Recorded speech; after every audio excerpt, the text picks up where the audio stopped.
Today is the last day of the first week of 2025, and I want to share something that's been on my mind for a while and that I wrote down on the first of the year, and it has to do with fear and greed and my awareness that I've been greedy throughout my life up to a few years. And whenever I'm not greedy, I am presented with the opportunities that will allow me to get a higher income. And whenever I am greedy, I end up losing whatever I have and sometimes getting into debt because I'm following the carrot. And yes, I'm the donkey.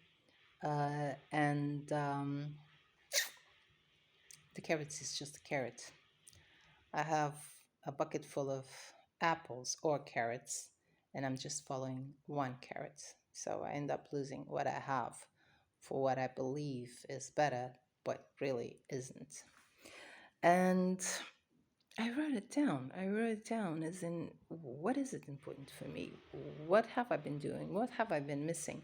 And why do I do this? And I realized that I go from fear to greed, fear to greed. Oh, I want to do, I want to make, I want to have. And I get greedy and I lose everything. Because I lose everything, I go to fear. No, I won't do anything because anything I do, I end up losing money, so I don't want to do anything. And then I can't resist because hey, I'm suffocating with the expenses or debt that I got because I got greedy or because I just want to make more money. I wanna do, I wanna. And then I get greedy again. And then I once more end up losing whatever I have or getting into more debt, and then I get fearful again. And I always like this. And I realized, well, that's the middle place. I can be a little bit greedy, but not too much, and I can be a little bit fearful, but not too much. This is what I want to be from now on. I want to be fearful enough to know I don't have the skills, I don't have the ability, I don't have a way to make this work, and not engage in whatever I believe is an opportunity to make more money, and greedy enough to know, well, I got what it takes to make this. It will only make me like 25 or 50 or 100 dollars or maybe 200, but I got what it takes. I mean, it's a little bit more than I'm making now, so I can do it and take that opportunity instead of wanting to get a lot for nothing. Being content with getting little for something. I always have to provide something. That's been my mistake throughout my life. I wanted a lot for nothing. And when that mindset changed, when I stopped wanting without providing, my life started changing for the better. When I started thinking about what can I give to get, it wasn't immediate, and I'm not anywhere near of what I need to be. But I started getting because I wasn't thinking about me. I wasn't being greedy. I wasn't being selfish. I wasn't being self centered. I mean, I won't give money to anyone just to give them money. They have to give me something. So, what can I give? And I had no idea what I could give. I mean, I had a few things I could do. I had things that I liked. I had things that I wanted to give, I wanted to do, and I had things that I enjoyed doing. But people weren't willing to pay for it. So I had to change. I had to pivot. I have to choose something else. But I didn't know what. And I still, in a way, don't. What I decided to do was to be more purposeful in everything I do. Um, and with that purposefulness, be it in the way I take care of myself by taking care of myself, uh, going sleeping enough, eating right, and by right, making sure that I have enough proteins and calories to sustain me.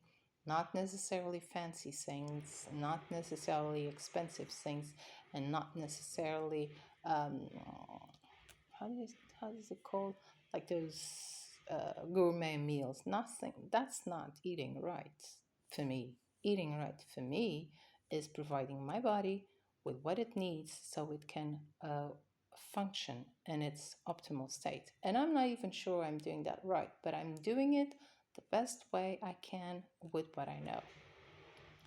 um, from the way I take care of the house I live in, because it's not just a house, it's not just a roof and walls, it's a home. It's where I have a bed to sleep in, it's where I have a bathroom to take a bath in, it's where I have a toilet to do my physiological needs in, it's where I have a kitchen to cook my meals in, it's where I have a washing machine to do my laundry. It's where I guarantee my living for myself and to be able to engage in society in a way I'm more accepted. I mean, if I just had the house and didn't have the bathroom and couldn't clean myself, it wouldn't be good. If I just had the house and didn't have a bed and had to sleep on the floor, it also wouldn't be good. Even though people enunciate sleeping on the floor as a good thing, floor is very hard. I wouldn't appreciate it. To do it once or twice, if you feel you are getting a hunchback just to get your back straight, is one thing, but to have to do it every day, I wouldn't like that. To have a house and not have the appliances in the kitchen that would allow you to make a meal, that wouldn't be good. So to take care of what I have, to be grateful for what I have, and to take care of it, showing that gratefulness, not just saying, oh, I'm grateful for what I have and mistreating it, saying and feeling that I'm grateful for what I have and acting in a way that shows that gratitude. Ever since I started acting that way, I started realizing opportunities in everything I do. From anything, any of these things can provide income opportunities. And obviously, I'm not going to engage in all of them, and I might not even engage in any of them, but they provide opportunities of income. And to get that awareness that opportunities are all around me, and all I have to do is decide if there's something I like, I want to do, I like, I want to do. People want to get them, and there are something I can do. If people are willing to pay what I would like to receive, then yeah, I can engage in them. If people are not willing to engage in them, as has have happened, I have to withdraw because it's I just have to withdraw. I mean, if the intention was to increase the income and that intention or that result isn't being obtained, I can't go on in that road. I have to pivot. But to be aware that there are several other possibilities has like it was like an explosion in my mind. So I'm surrounded with opportunities, as they said, even though they were, I wouldn't say they were lying, but they were trying to sell something. But I am surrounded with opportunity. Everybody is. And when we start realizing that, we start the way we look at the world and at things changes. We shift from what can we get to, well, if I do this, who I would provide, how many people, in what way, and then how much would they pay? And then would it be worth it to me? If yes, good. If not, who could be able to provide all this? And this amount would be worth it. And then share that, not on YouTube, not on a blog, not on a site, but while talking to people. Just while talking to people. I mean, There's conversations between friends, but there's also conversations between strangers, like someone you have to you go to a store and you buy something and you start a conversation and something comes up and this and that and you can share that. You're not going to share it like just blah. If the conversation leads in a way that it connects connects to whatever idea you have had but decided it's not for you, you can say, oh, I thought about it and I would do this and this and that, but I decided it's not for me because it would only whatever it is that makes it not be for me.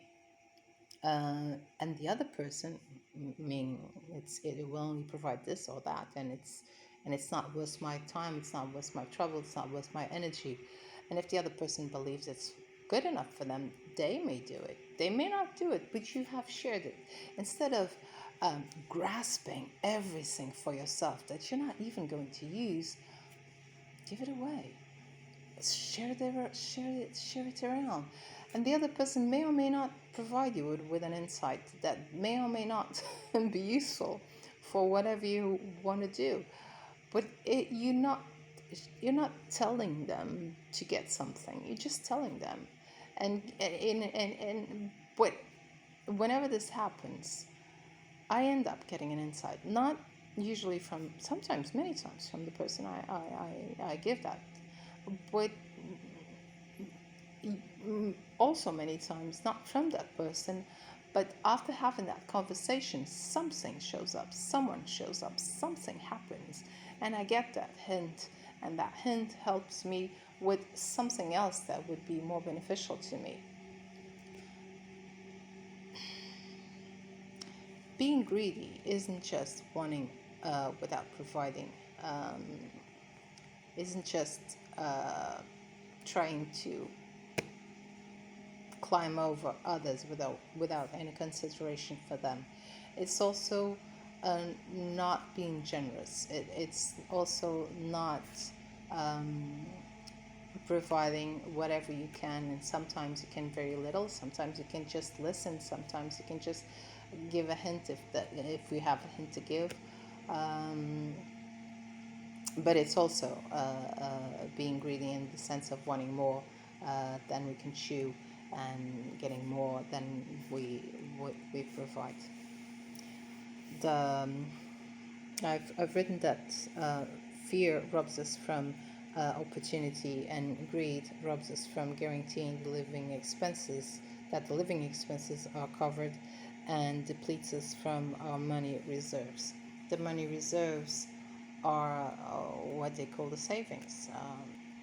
Savings for the future, the savings for the yearly expenses, the savings for vacations, the savings for that special thing we would like to have, but it's very expensive, and if we buy it in full, we will either end up getting into credit or not being able to pay one of the monthly bills. Uh, and it's not easy to get a money reservation because it takes time, because not everybody has a lot to be able to save. So saving small amounts makes it take a long time to see results, and we want a satisfaction now. That's also greed, in my opinion. We want results now, and then we end up blowing our savings to invest in something that's going to be great and it's going to give us a lot of money, and we end up losing it all, and sometimes even getting into debt because of it. God, I've been doing it from a very early age. So I've done this so many times. Um, Tony Robbins, I believe, has a book about money. I think he has more than one, and he talks about investing, as in you put the money, then you get fearful, you take the money out, and you take it when it's worth less than you put in, and then you feel optimized because things are getting better. Then you put the money in when things are more expensive, and then things go down, and you take the money out when it's worth less than you put in, and you repeat it until you go broke. I've done that too. Oh, I've done that too. I've done a lot of mistakes. I might not have done all the mistakes, thank God, and I hope I will never. But I've done a lot of mistakes. Enough to 20 years later try to stay in the middle. A little bit greedy, not too much. A little bit fearful, not too much. Be able to see things as they are. Am I able to do things or not? If not, be fearful, don't engage. If I am, be greedy, engage, uh, but not having the price as the goal.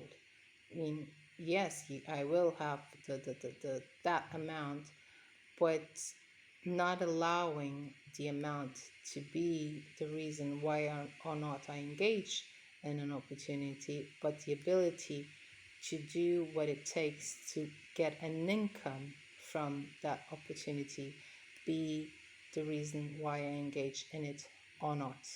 So if it's something that will provide me 25, 50 or 100, engage in it because I can do it. And if it's something that will provide me a million or two or a billion, and obviously I have no idea how to do it, how to do that, don't engage in it. I mean, it's common sense in a way. I hope this helps. I wish you a good 2025, and I hope my reflections resonate with you in a way that makes sense to you and to you only, because we are all different. We are all in our paths, but regardless where we are, regardless what we have and what we want, we all need to eat, we all need to sleep, we all need a place to take care of ourselves, whether that place is shared or just our own.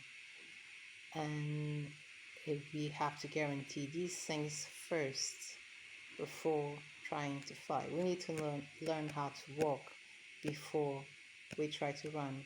And I spend most of my life trying to run just like a kid. I would give a few steps and then I would fall down. Give a few steps and I would fall down. And unlike a kid, I allow myself to stay in the floor for too long, many times.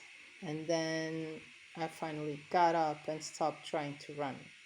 I just started to learn how to walk. And it has taken me 28 years. I'm not 28 years old. I am older than that. But it has taken me 28 years to realize that I need to learn how to walk before I start trying to run. And I hope it won't take you so long to realize that.